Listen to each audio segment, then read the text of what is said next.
Mga kasakto, hindi pa rin po siya makarecover, pero ito na po yung ating saktong kwentuhan.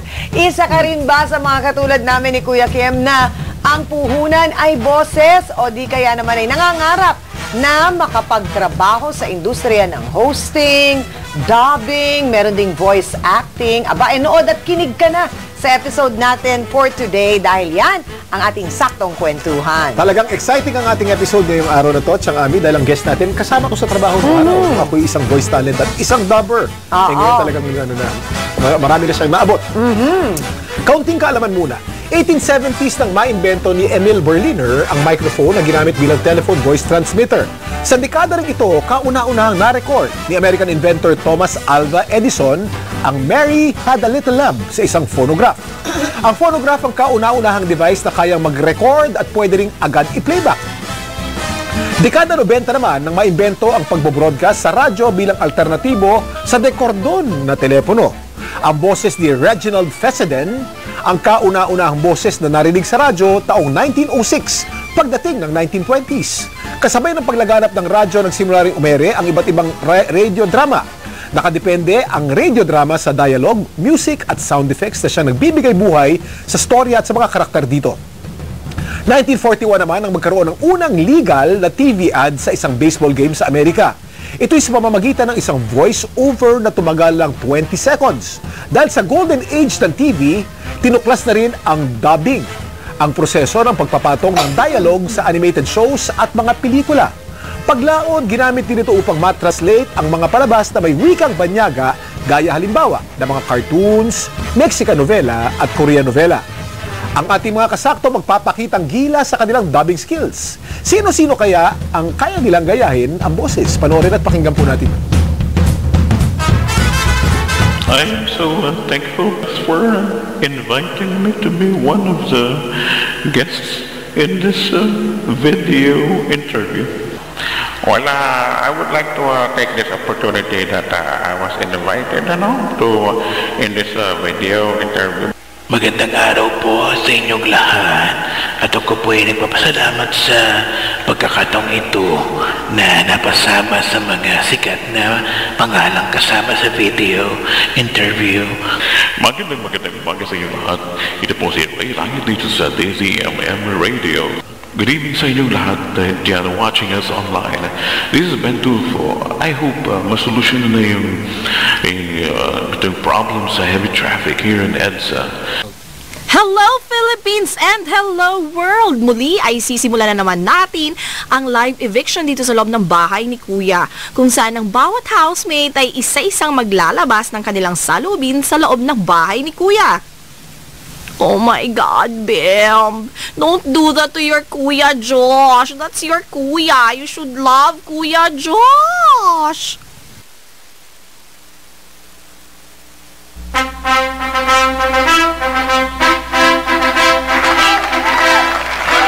Ang galing naman ng mga bosses ng mga kasakto natin, ha? Kita mo naman, ha?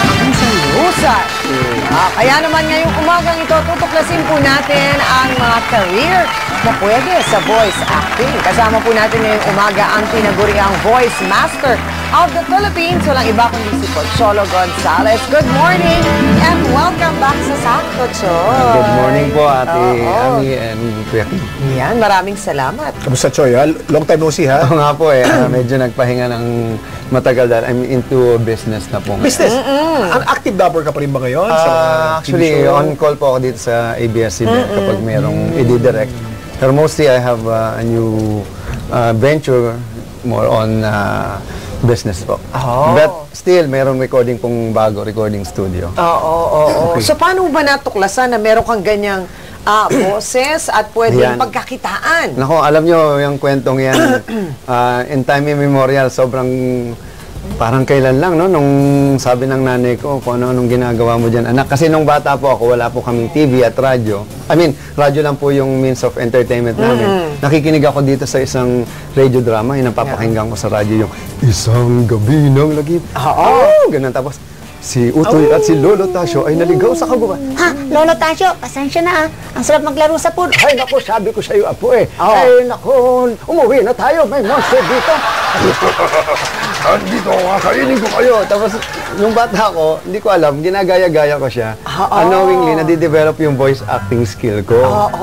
Kasi nga, wala kaming TV. Radyo lang talaga yung naging means of entertainment. So parang talagang nakikinig ka pero natututo ka. Tapos may nadidiscovery ka sa sarili mo. Tapos, nung nag-college po ako sa UP, Diliman, may narinig ako sa radyo. Sabi niya, ikaw ba'y magaling kumanta? Ikaw ba'y magaling mag-voice acting?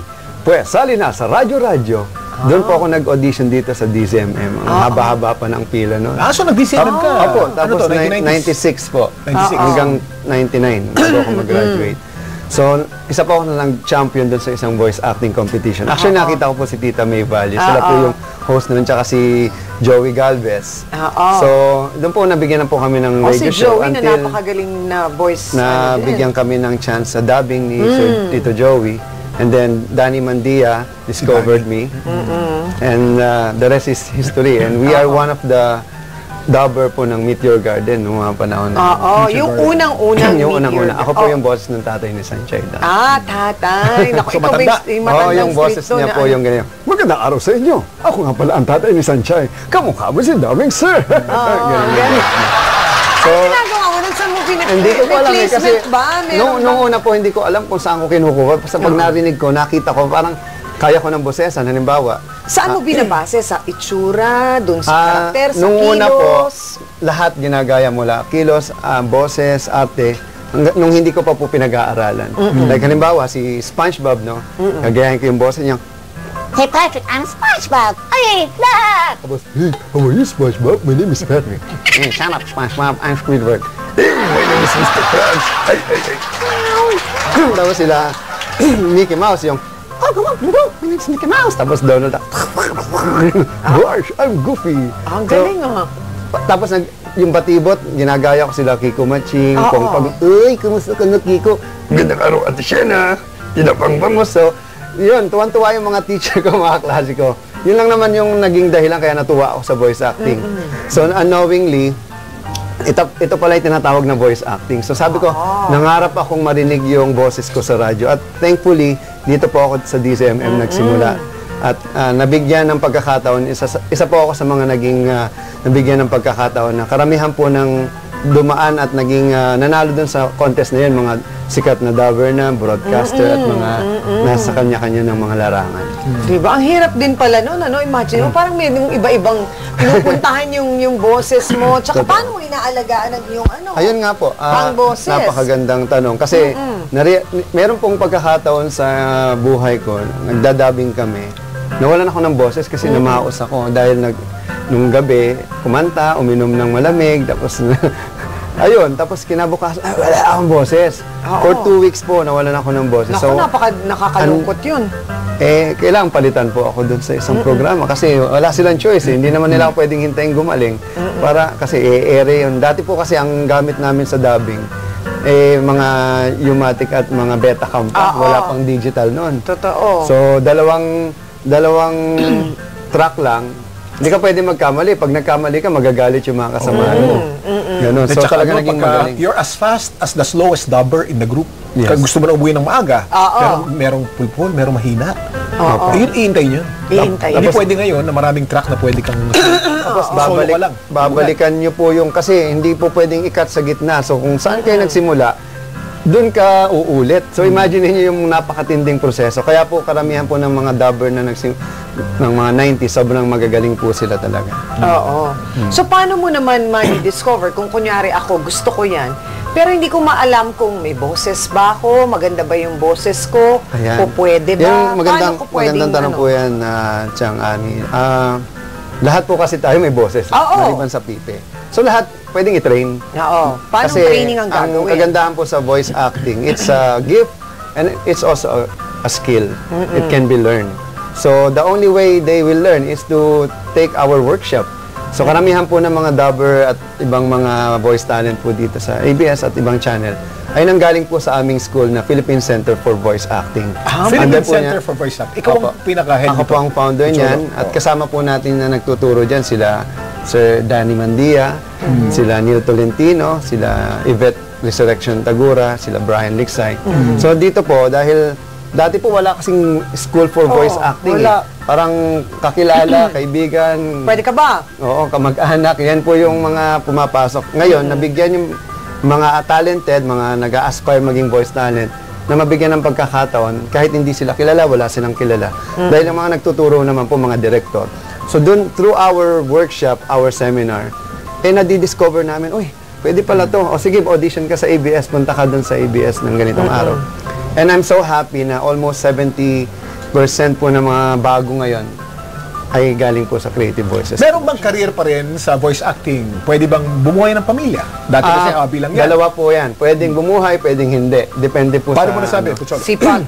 Halimbawa po, kasi dati, ilang tao lang po nakakaalam. So, kahit anong kagustuhan mo, kahit anong galing mo, mahirapan kang pumasok. Ngayon po, dahil sa technology, because of the internet, everyone will have a chance na marinig yung boses nila sa internet. Kasi dati, pag hindi ka kilala ng recording studio, hindi ka na nila kukunin kasi wala kang voice file eh. Hindi totoo yan. Lagari ang mga voice talent doon. Oo. Tapos sila-sila lang.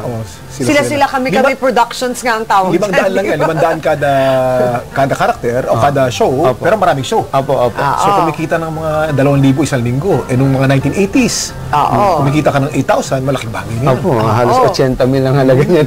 Oo, di ba? Yun po, napakarami rin pong opportunity kasi while the technology grows, the need for voice-over also grows. Nandiyan na po yung application, yung mga computer game. Kami po yung gumawa ng Sega, Kuya Kim, yung Golden Gun, yung So yung mga Monster Transformer. doon, at saka yung mga kayo rin. Opo, actually, imagine yung mga Pilipino pala yung nagboses doon sa Sa Sega. Alin doon sa Sega? Opo, actually, yun yung kagandahan. Anong boses sa Sega? Alin boses doon? Yung Transformer Human Alliance. Mga Filipino po na nagtunog Amerikano.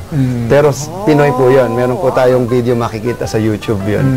Plus, mga computer game po, tayo rin po yung gumagawa. Kahit yung mga ibang mga di ba yung Angry Birds, yung Pilipino rin yan. yung ganun, opo. Sobrang hindi nila alam yon. galing Kasi ano? hindi natin napapakalat. Kasi ang problema po sa voice acting, hindi nakikita. Hindi katulad ng artista. Di ba, pag na artista, alam mo kagad, ay, siya yung gumanap. Siya yung lumabas. Actually, yung sinabi mong hindi nakikita, nung nag-voice actor ako, ang una kong trabaho sa ABS-CBN was Ultraman eh. Boss actor Ultraman, ano?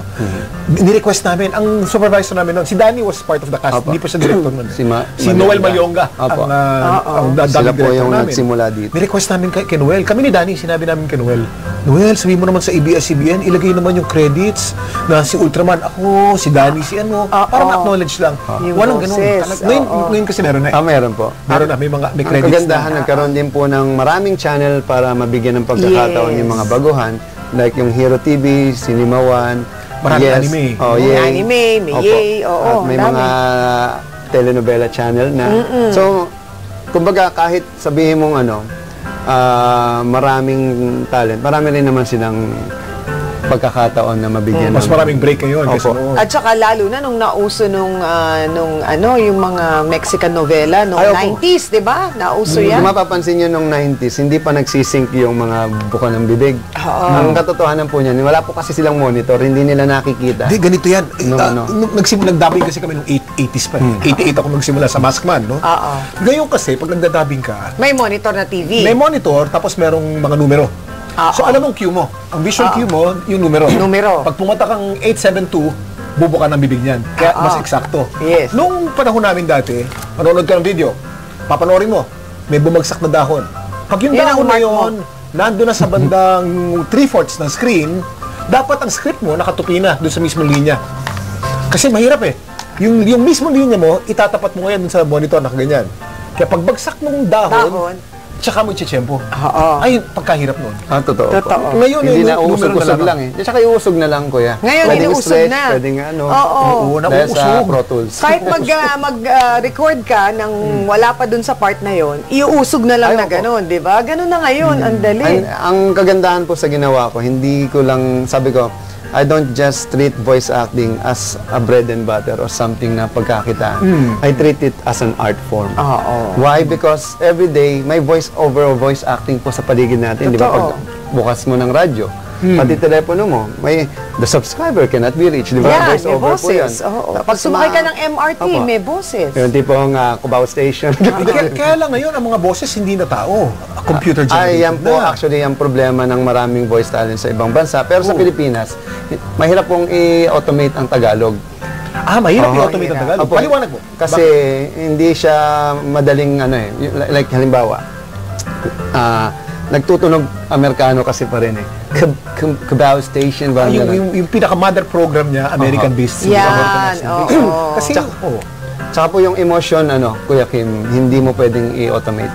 The only way parang isang technology o digital na ay maging tao at magkapuso ay through human voice. Because our voice is the most important tool. Without our voice, yung world will perish. And our voice is the only instrument that can start a war. Imagine paano mo nasabi yan? Kasi lahat po ng away nagsimula sa salitaan muna. Hindi naman nagsuntukan kagad ang tao o naggera kagad, di ba? Hindi, ngayon meron ng text. Ano naman ng text lang? Pero syempre, they have to declare it. But the good thing about our voice is the only instrument that can say, I love you. Kasi ang hirap pong i-express ang pagmamahal kung hindi mo sinasabing mahal mo ang isang tao. Kaya maraming tao na lalo na yung mga babae, nasasaktan. Alam mo, Chang Ami, kung bakit? Bakit? Kasi masyado silang asyumera.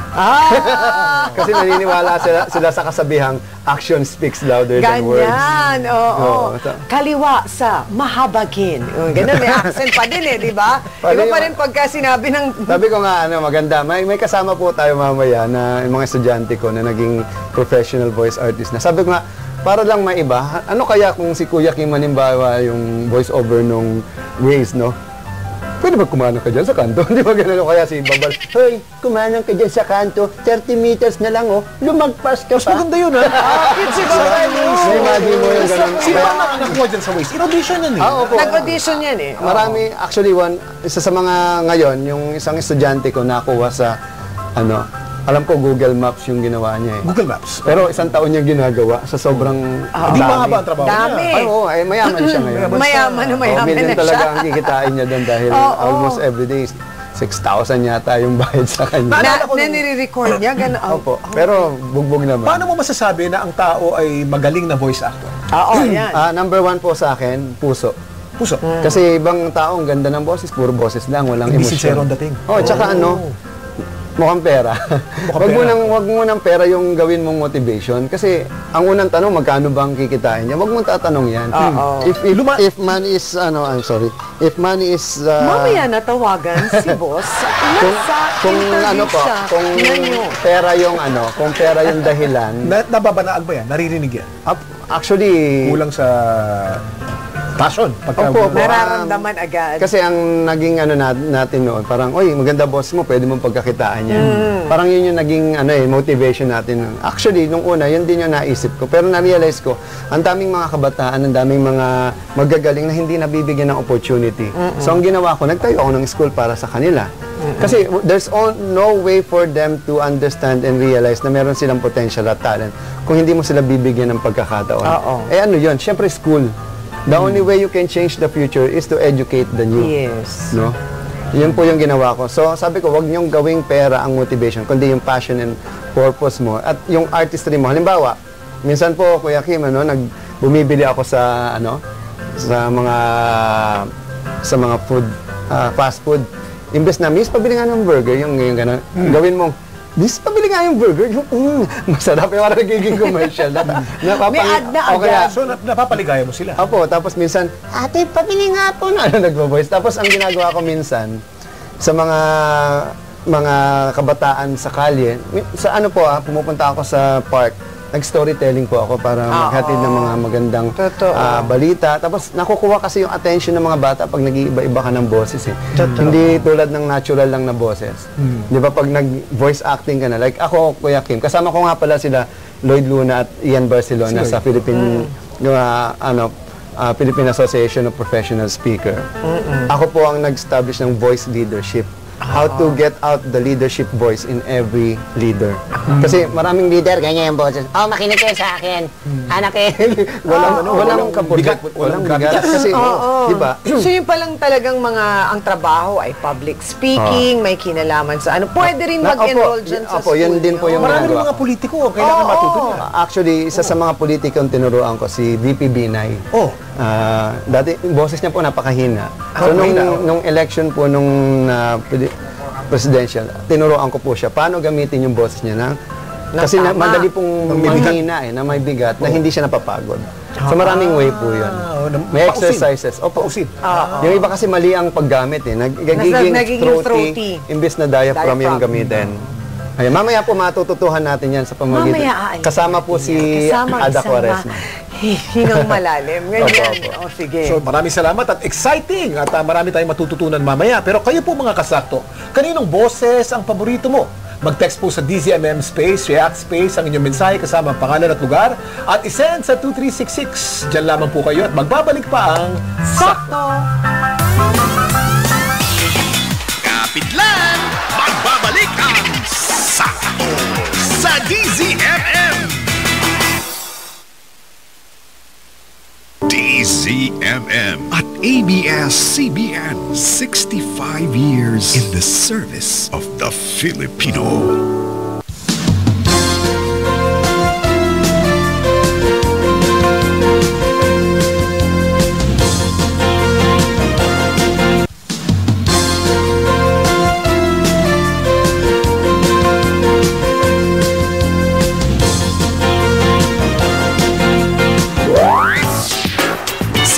Ami Perez at Kuya Kim Atienza sa Sakto sa DZMM!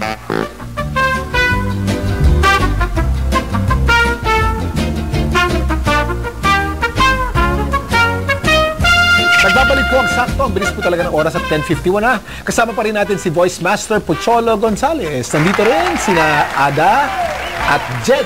Napapasample lang tayo ng kanilang voice acting skills. Welcome to Sakto, guys. Welcome. Salamat po. Sample. So, unahin na natin si Ada. Ako talaga.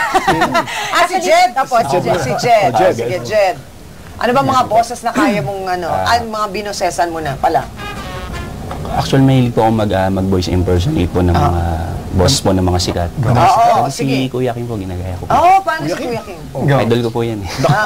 Halimbawa po okay lang po. Oo naman. Gagayahin ko po siya kung paano siya mag-weather forecast.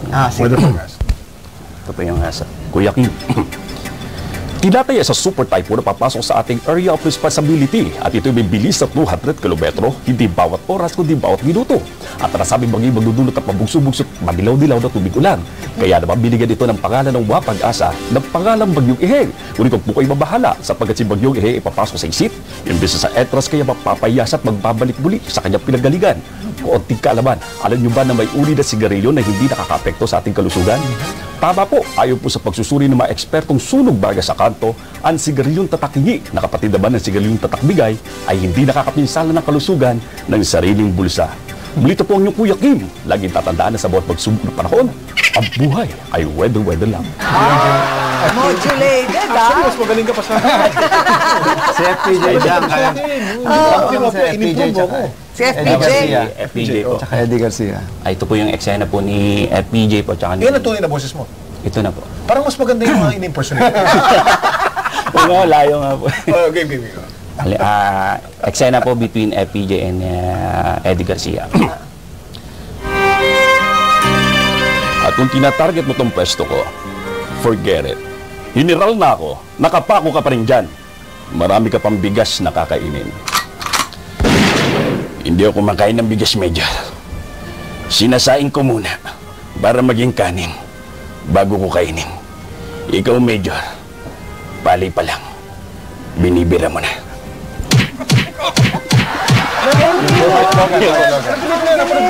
Paano po sa... Kapag puno lang sa loob. Mark Logan naman. Ayan po, Mark Logan. Mark Logan. Galingan mo. Si Kaka nanonood. Mark Logan. Minsan nakakalito na rin. Andun na ako. Sabi nila sa global warming, mundo daw ay threatened. Ngunit bakit ganon, di ba? Sabi, warming, bakit ang daming rain? Kapag nakita na mataas ang tubig, huwag na sumagupaw, ipilit. Dahil sa kabo lang marirealize, ay, alaring na tubig.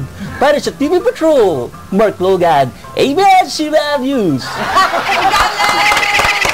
In fairness. Mga gano'ng katagal mo yan inaral, Jed? Actually, Ito po kasi yung kwento dun yung paano po ako nagsimula mag-gaya ng mga boses. May kapatid po ako sa labas. Tapos, bakit hindi mo pinapasok para kapatid sa loob? Hindi pinapasok. Kapatid! Basta yun. Ngayon po, yung kapatid ko pong yun, mahilig, ano po siya, madalas po siyang umiiyak. Kapag iniwan po ng mother niya, ako po kasi nag-aalaga doon. Tapos one time, ginaya mo yung boses? Nag-iba-iba po ako ng boses para po, subukan ko lang, tatahimik kaya siya. Yun po, nag-try po ako. Tapos parang natuwa siya. Doon po nag-start na ako hanggang araw-araw ganun kasi ako nga po yung nag-aalaga. Yun, nahasa po ko sa inaliw mo. pag-iba-iba po ng boses. Ang galing ano. O si Ada naman. Ada. Ako naman po, more on actually training and motivational speaking po yung ginagawa ko. Kasama po ako ni Sir Choi dun sa advocacy niya on voice Ano naman ang care. ginagawa yung mo? sa pag-aalaga naman po ng boses. Yun Paano po. nga ba alagaan ang boses? Lagi po namin tinuturo sa training namin. Actually, yung tatlong pinaka-importanting May bagay. exercises ba? Marami pong exercises actually. Pero yung pinaka-tatlong importanting bagay po na on a daily basis actually tinitake natin for granted. Number one, yung posture natin. Okay. Kailangan po, isa sa mga exercise na tinuturo namin, kahit 1 minute lang every morning, sasandal ka sa pader, malaking diferensya na po yung magagawa nun sa pag-straighten ng posture mo. Kasi karamihan sa atin, lagi nakaupo, nasa harap ng computer, so nasa slouch po tayo. So posture yung number one.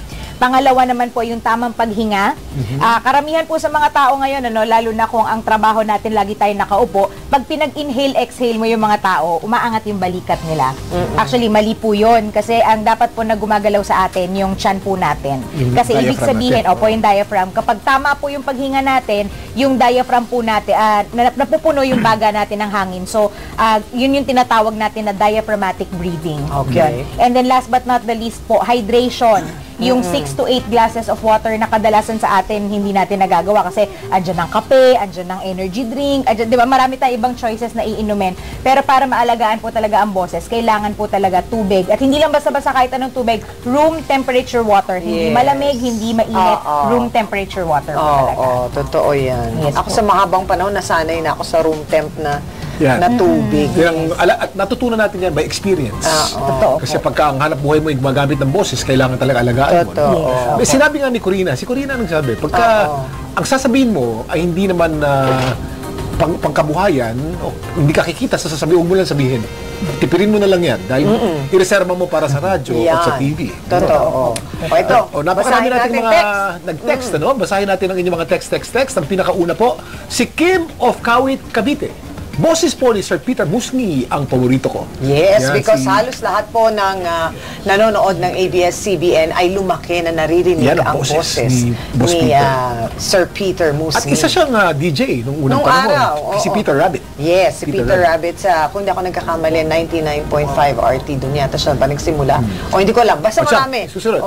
Ayan, from JM, good morning. Dial-up o modem connection po ang internet dati bago pa ang wireless ngayon. Kailangan pa po makakonect ang modem sa telepono sa bahay upang mag-connect ang computer sa internet by bandwidth. Then ang pasok ng internet sa computer at madalas rin ay may bottleneck hours kung saan ito ay sabay-sabay sa paggamit ng internet sa mundo. Ito yung pinag-usapan natin kanina. 10 minutong hintay. Oo. At yung sinasabi ko na dati na kung saan pwede kang mag-chat na kulay violet na maganda yung sound cue. Alam mo na.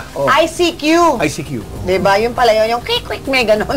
Hindi ko magaya yung tunog. Ito si Alexis Bermudez ng May Kawayan, Bulacan. Dati po akong voice talent sa other network. Gusto ko po sumali sa Kapamilya. Paano po ba makapasok at magkaanong bayad para mag-aral sa school ng voice acting? Sir, Pocholo. Ayan, so ngayong July 6 po, magkakaroon kami ng VoiceWorks 49 na kasi hanggang 50 na lang po kami. Kasi babaguhin na namin next year. 10,000 pesos po siya for 2 months. Every Saturday po ang workshop. I-google nyo na lang, Voice Acting Workshop Philippines. Kami lang po naman ang makikita. Kayo lang ang lalabas. Okay. From Enzo Robles of San Isidro, Nueva Ecija, voice of Vic Silayan and Eddie Elarde, please. Kaya nyo ba yun? Nabot nyo ba yan? Si Silayan, malaki na din yan. Sa ng anumang paliwanag, Boses upang ako'y mapatawad mo sa aking pagkakasala. Vic Silayan si Vic Silayan. Subalit, nais ko pa rin malaman mong sa ating pagkakawalay ay nagdurugo ang puso ko sa pagdaramdam. Ang sarap nakakanting, ano? Yan. Hindi ka patawaran. Maraming salamat. Ito naman galing kay Carlito of San Juan. President Marcos voice in every SONA because with authority and dignity when delivering. Yan, yung marami ding lumaki pinakita kasi ng ating kanina. kasakto kanina. Yun. From Bernie of Muntinlupa, napanood ko po dati sa internet na ma-enhance ang boses pag uminom ng sobrang lamig na tubig. Magyosi at tumapat sa aircon. Totoo po ba yun? Ang sagot ko dyan, hindi totoo yun. Bernie, lahat ng bawal yan. Lahat ng bawal. Fake news po. Baka fake news ba yung napanood ni Bernie? Mali ang salitang ginamit, hindi ma-enhance, maruruin. Masisirang, mabilis na mabilis po ang boses niyo. Pag sinabing enhance kasi pagagandahin, papangit po ang boses niyo. Hindi may gaganda. mga exercises din kagaya ng pagbuka ng bibig, Yes yung mga po. mga ganyan. May kasama po doon. Actually, may mga massage para sa jaw, yung mga stretching exercise sa neck, mga breathing exercise, and of course, yung mga resonation po. Matututunan nila yan pagka Actually, Chang, sila. yun nga, kaya namin sinulat itong librong Gusto Kong Maging Voice Talent para makatulong po sa mga aspiring na kahit di kayo mag-workshop, bumili lang kayo ng libro. Saan mabibili yan? Sa mga bookstore po and also sa Shopee.com. Sa Shopee. For Available na 175 siya. lang. Wait, trivia dadagdag Gusto ko Kong lang. Maging Voice Talent. Ang highest paid na voice actor nung panahon ko, I think hanggang ngayon pa rin, si Junie Gamboa. Opo, Si totoo. Junie. Hanggang ngayon ba, Oo. si Tito Totoo. Junie pa rin? Oo, pag narinig mo naman kasi ang boses ni Siya lang. Tito Junie, Ano yan, classic alam yan. mo agad na siya Yung yun. pag bumana tayong kandila, simbolo ng tunay. Ayun, na, diba? ayun. Na pag-iisip. Ayan. Parang talaga napaka-importante ng sinasabi pagka siya nagsasalita. Oo. Naku, maraming salamat, Choy Gonzales. Apo. Again, imbitahan mo sila sa Apo, iyong libro.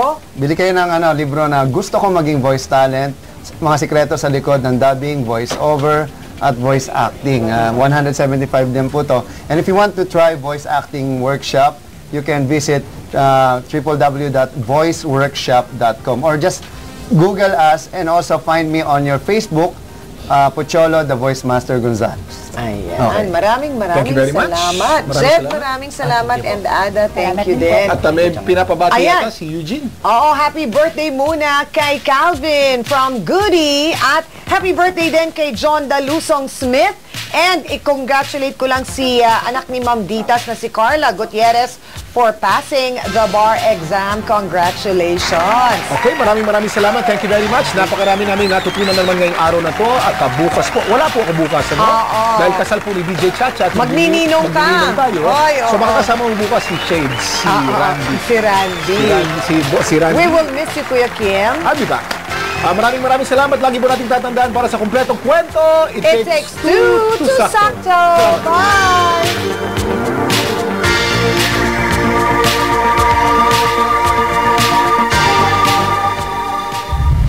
Ang AM radio station ng ABS-CBN. DZMM Radio Patrol 630.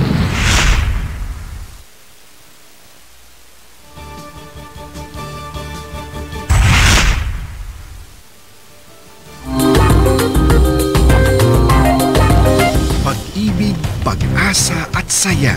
Yan ang lagi nating dala. Dahil family is love sa lahat ng panahon. DZMM Radio Patrol 630.